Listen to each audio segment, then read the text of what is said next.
Welcome to Kenton Teaches. Enjoy the video. You will begin by securing your data and minimizing surprises. First, back up documents and desktop to an external drive or cloud so you can restore later. Once done, sign out of accounts and note any product keys. Disconnect printers and USB drives you do not need. Now open Settings, choose Update and Security, then Recovery. Click Get Started under Reset this PC and pick whether to keep files or remove everything. Choose Remove Everything for a true factory reset. Once you choose Remove Everything, decide how Windows will reinstall. Cloud Download fetches the latest image, while Local Reinstall uses your current files. Pick Cloud for updated drivers. Make sure to choose the Drive Cleaning option.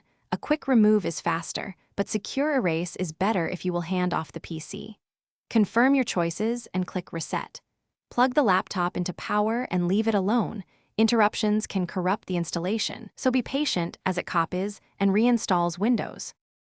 After the reset, you will go through the out-of-box experience to set region, language, and a new user account.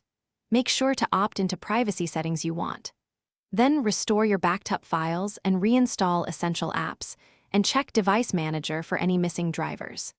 If the reset fails or Windows won't boot, restart into the Windows recovery environment and run Startup Repair or try System Restore if available. These tools often fix boot issues, so you can reset again successfully.